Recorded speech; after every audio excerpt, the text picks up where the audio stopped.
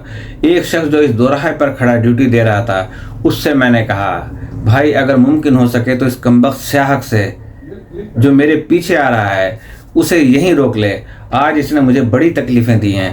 اس نے جواب دیا کہ جس طرح انسان کا سایہ اس کا ساتھ نہیں چھوڑتا، یہ بھی تیرے ساتھ سائے کی طرح رہے گا، لیکن یہ آج رات تیرے ساتھ نہ رہ سکے گا کیونکہ یہ اس نورانی اور معمور شہر میں داخل نہیں ہو سکتا۔ سیاحک اس خرابے میں قیام کریں گے جو تمہارے بائیں ہاتھ کی طرف ہے۔ اس کے بعد جب تمہارا سفر دوبارہ شروع ہوگا تو یہ پھر تمہارے ساتھ لگ جائے گا۔ ہاں، یہ ممکن ہے کہ آئندہ یہ تمہیں کچھ کم اذیت پہنچائے۔ میں اس شہر معمورہ میں داخل ہو گیا، یہی پہلی منزل تھی۔ وہاں عالی شان عمارتیں تھیں، نہریں جاری تھیں، سبزہ زار تھے، درخت پھلوں سے لدے ہوئے تھے، خوبصورت خدام تھے جن کی شیریں بیانی کچھ نہ پوچھیں، طیب و طاہر لوازمات خوراک، طرح طرح کی خوشگوار شربت موجود تھے۔ طبیعت خوش ہو گئی اور میں جو اذیت ناک بیابانوں کو طے کر کے آ رہا تھا، سیاحت کی شرارتوں کی وجہ سے جو مجھے ایذائیں پہنچائی جاتی تھیں، وہ کلفتیں دور ہو گئیں اور راہ کے ہولناک اور بیابانوں کے مقابلے میں مجھے یہ جگہ بہشت عنبر سرشت معلوم ہوئی، اور اگر ہادی سے ملنے کا شوق نہ ہوتا تو میں یہاں سے کبھی بھی منہ نہ کرتا، کبھی بھی باہر نہ جاتا۔ اس مقام پر مجھے اپنے چند شاگرد ملے جو مجھ سے پہلے فوت ہو چکے تھے۔ رات کو ہم لوگوں نے آرام کیا، صبح ہوئی، شہر کی فضاؤں میں نارنگیوں کی خوشبو بسی ہوئی تھی، یہ لوگ چہل قدمی کرنے لگے۔ یہ سب عالم برزخ کے واقعات ہیں۔ ہم لوگ چہل قدمی کرنے لگے اور ایک دوسرے کا حال احوال دریافت کر رہے تھے اور جو کچھ گزری سب ایک دوسرے کو سنا رہے تھے، اس لیے کہ عالم آخرت میں ایسی ہی منزلوں میں لوگ ایک دوسرے کی خیر و عافیت دریافت کرتے ہیں، ورنہ سفر و حرکت کے دوران کسی کو کہاں ہوش رہتا ہے کہ ایک دوسرے کی خیریت دریافت کرے۔ جیسے کہ قرآن مجید میں ارشاد ہوتا ہے کہ قیامت کے دن تو ہر ایک کو ایک دوسرے سے لا تعلق اور بے پرواہ دیکھے گا۔ ہم لوگ شکر ادا کرتے ہیں کہ ان سیاحکوں سے جان چھوٹی۔ قصہ کوتاہ، اس شہر میں ہمیں ہر طرح کی نعمت میسر تھی۔ قصہ کوتاہ جب میں کہتا ہوں تو قصہ مختصر سمجھیں اسے، کہ قصہ کوتاہ یعنی مختصر، قصہ مختصر کہ اس شہر میں ہمیں ہر طرح کی نعمت میسر تھی، خوشگوار آب و ہوا، خوبصورت و خوبصورت لوگ، طرح طرح کے لوازمات، کھانے اور پینے کی سب سے بڑی بات یہ کہ وہ کبھی صورت سیاحک ساتھ نہ تھے۔ پروردگار تیرا شکر ہے کہ تو نے دنیا کے معمولی اعمال خیر کے بدلے ان نعمتوں سے ہمیں نوازا۔ سورہ صافات آیت نمبر 41 میں اللہ پاک فرماتا ہے، یعنی ان نعمتوں کے لیے چاہیے کہ آدمی کوشش کرے تاکہ اس روز حسرت و ندامت نہ ہو۔ ہم اپنا چیپٹر یہاں پہ کلوز کرتے ہیں اور کل جب ہم شروع کریں گے انشاءاللہ تو تیسرا باب ہوگا اور دوسری منزل کی طرف ہمارا کوچ ہوگا۔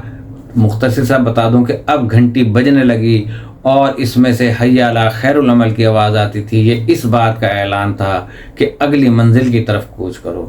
تو اسی کے ساتھ میں آپ کے ساتھ اجازت چاہتا ہوں، اس دعا کے ساتھ کہ اللہ پاک ہم سب کی جان و مال و عزت و آبرو کو اور ایمان کے حفاظت میں رکھے اور حفاظت کرے، اور ہمیں قبر کی حشر سامانیوں سے اور عالم برزخ کی مصیبتوں سے بچنے کی توفیق عطا فرمائے، اور ہمارے تمام اعزاء و اقربا کو، اور جو لوگ ہمارے نیک اس دنیا سے جا چکے ہیں، ہمارے والدین یا ہمارے دادا یا دادیاں جو اس دنیا سے گزر چکے ہیں، ان کی مغفرت فرما، اور ان کے لیے ہمیں توفیق دے کے ہم دعائے خیر کرتے رہیں۔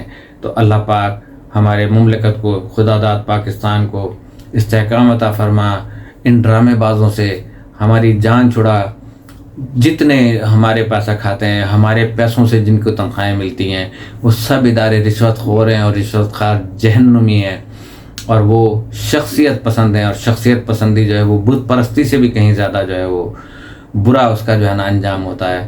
اور اللہ پاک مقبوضہ کشمیر اور فلسطین کو ہمت اور طاقت عطا فرما اور ان کو نیست و نابود فرما۔